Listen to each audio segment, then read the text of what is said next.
మన ప్రభువైన యేసుక్రీస్తు నామములో చేరి వచ్చిన నా ప్రియ సంగమా, బైబిల్ స్టడీకి వచ్చిన బిడ్డలందరికీ నా నిండు హృదయంతో మీ అందరికీ నా హృదయపూర్వక తెలియపరుస్తున్నాను. వందనాలు. వందనమా, బాగున్నారు? చాలా మంచిది. మరి ఈరోజు మన బైబిల్ స్టడీలోకి మనం వెళ్దాం, బైబిల్ పరిశీలిద్దాం, పరిశోధన చేద్దాం, మహాజ్ఞాన సంగతులు మనం తెలుసుకుందాం. ఈరోజు చేరి వచ్చిన బిడ్డలందరూ కూడా చాలా మంచిది. మరి మనం బైబిల్ మీద పట్టు కూడా మనం కలిగి ఉండాలి, సిద్ధపాటు ఉండాలి.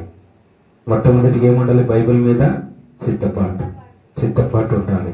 ముందుగా తీర్మానాలు చేసుకోవాలి. ముందుగానే దేవుని వాక్యముకు మేము చదువుకోవాలి, దేవుని సన్నిధికి మనము వెళ్ళాలి, దేవుని గూర్చిన జ్ఞానం మనము నేర్చుకోవాలి. నేర్చుకున్న విషయాలు ఇంటికి వెళ్ళిన తర్వాత పరిశీలించాలి, పరిశోధన చేయాలి. లోతైన సంగతులు దేవుడు బయలుపరచబడే ఉన్నాడు. సహోదరి సహోదరుడు, మరి ఈరోజు సిద్ధపాటు అనే అంశంతో ఈ కొన్ని విషయాలు బైబిల్ స్టడీకి మీకు నేర్పించాలని నేను ఆశపడుతూ ఉన్నాను. మరి నేర్చుకోవడానికి మీకు ఆసక్తి ఉందా? దేవునికి మహిమ కలుగును గాక. మరి సిద్ధపాటు అనే విషయంలోనికి మనం వెళ్దాం. చూడండి, ఆమోస్ 4వ అధ్యాయము 12వ వచనం. కాబట్టి ఇశ్రాయేలులారా, మీ ఎడల ఇలాగే చేయుదును కనుక ఇశ్రాయేలులారా, దేవుని సన్నిధిని కనబడుటకై సిద్ధపడండి. ఏం కలిగి ఉండాలి? కనబడుటకు మీరేమై ఉండాలి? సిద్ధపాటు అయి ఉండాలి. మీరు కూడా సిద్ధపాటు కలిగి ఉండాలి. దేవుని సన్నిధికి రావాలి, టైంకు రావాలి, క్రమశిక్షణ కలిగి ఉండాలి, భయభక్తులు కలిగి ఉండాలి. దేవుని బైబిల్ స్టడీ రోజు మన సిద్ధపాటు ఉండాలి. మనం తొందరగా ముందుగా వెళ్ళాలి, దేవుని విషయాలు మనం నేర్చుకోవాలని మీరు కూడా ఏం కలిగి ఉండాలి? సిద్ధపాటు కలిగి ఉండాలి. ఆనాడు ఇశ్రాయేలులకు ఆమోసు ద్వారా తెలియపరుస్తూ ఉన్నాడు, మీరు సిద్ధపడండి, మీరు దేవుని సన్నిధికి రండి, మీరు ముందుగా దేవుని ఆలయంలో మీరు కనపడాలి, ఆ సహవాసంలో కనపడాలి, పరిశుద్ధ సహవాసం కలిగి ఉండాలి. ఇశ్రాయేలులకు ఆమోసు ద్వారా తెలియపరుస్తూ ఉన్నాడు. మరి ఇక్కడ కూడా మీరు కూడా జీసస్ కాలింగ్ మినిస్ట్రీ మహిమగల సంఘము వారులారా, మీకు కూడా ఏం కలిగి ఉండాలని అంటున్నాడు? మీకు అందరికీ దేవుడు ఆమోసు ద్వారా సిద్ధపాటు కలిగి ఉండండి. సిద్ధపడాలి.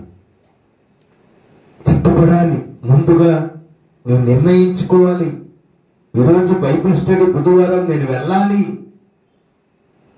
లోతైన మాటలు, మర్మాలు, దేవుడు ఏం మాట్లాడబోతున్నాడో మనం వినాలి.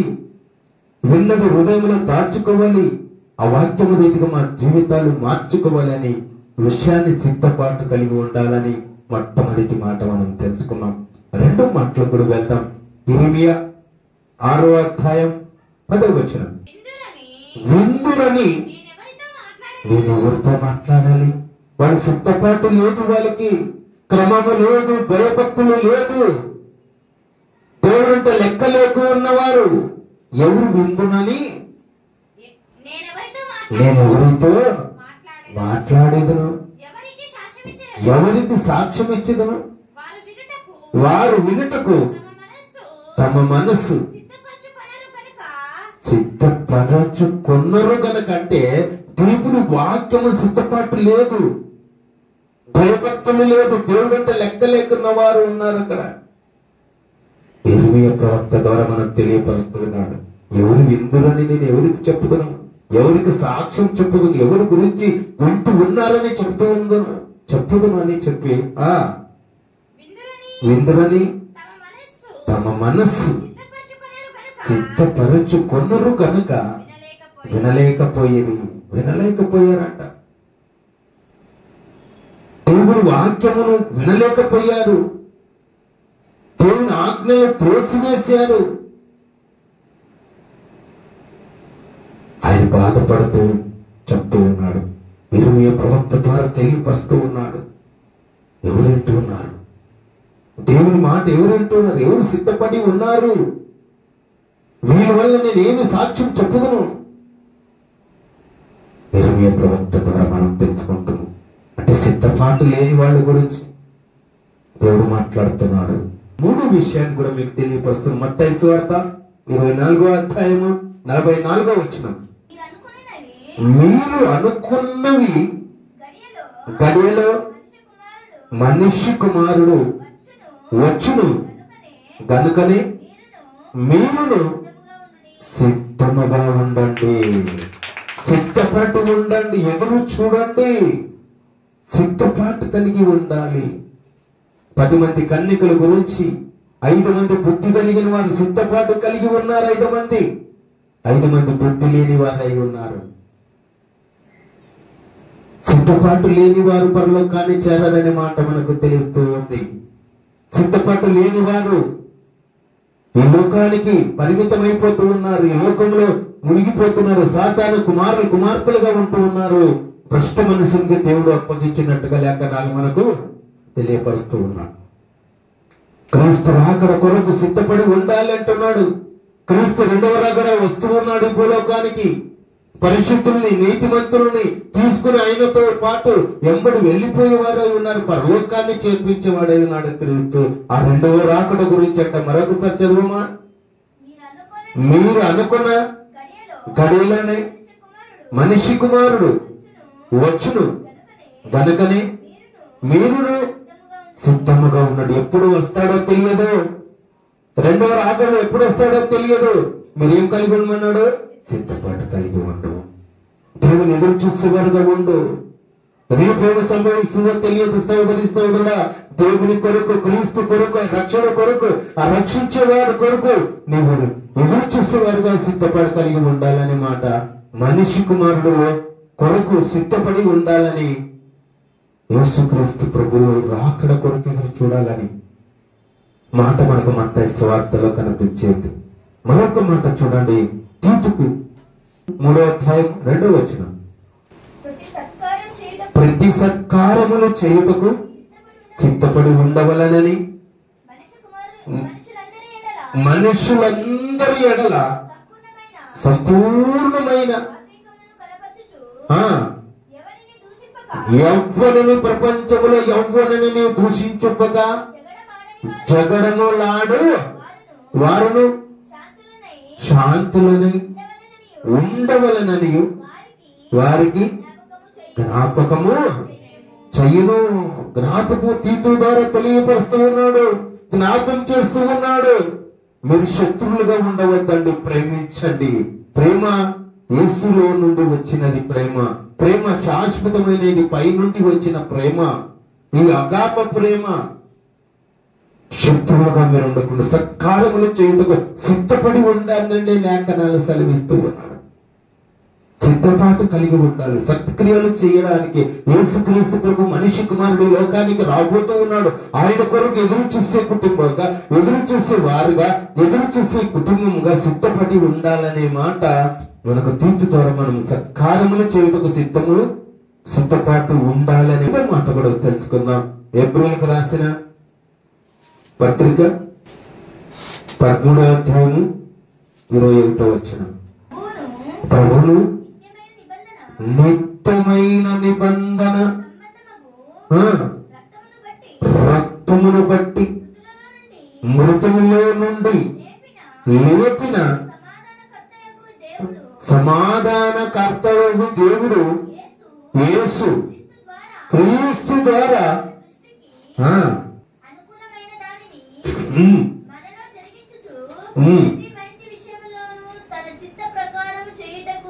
సిద్ధపడి ఉండాలి.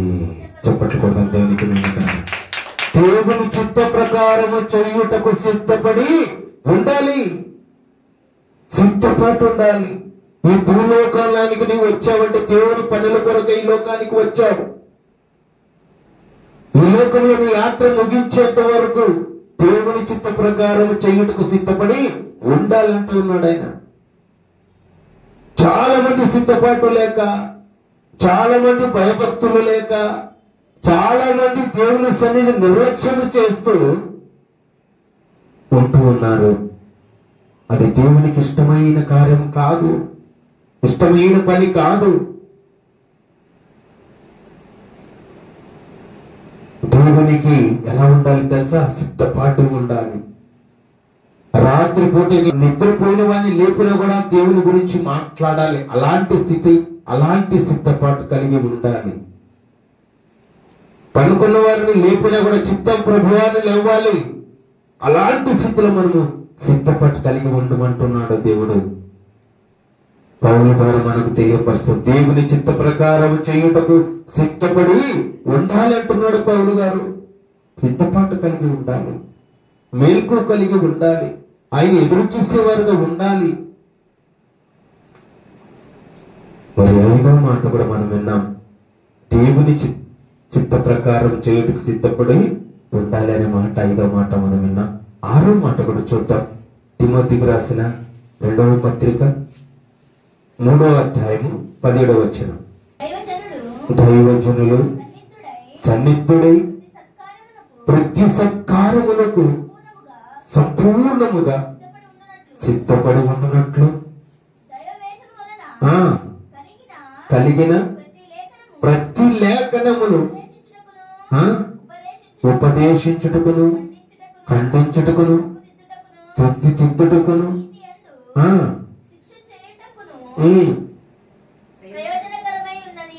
ప్రయోజనకరమై ఉన్నది.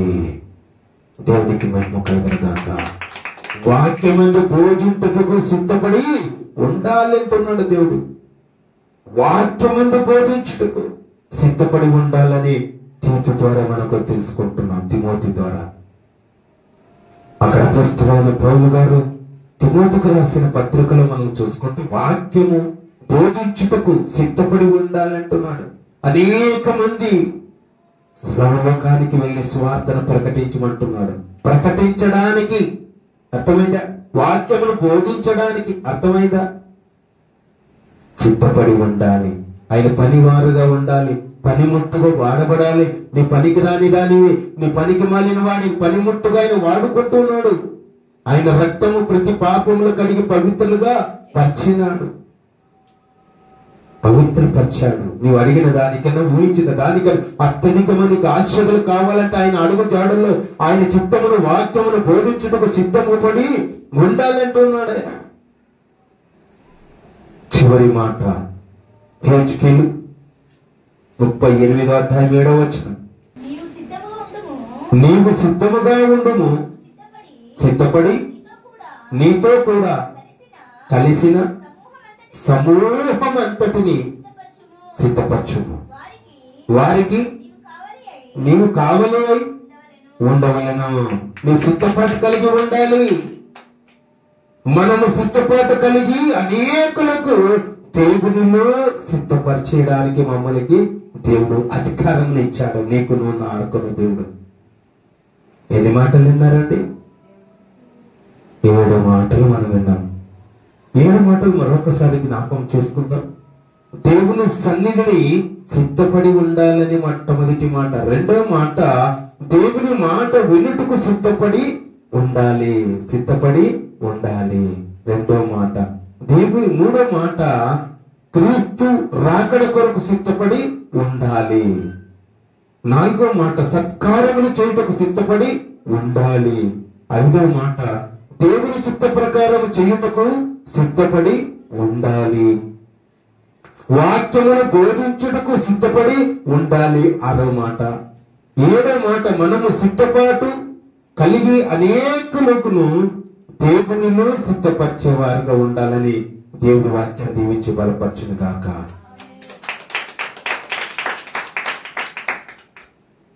ఇంతటితో నేను ముగిస్తున్నాను.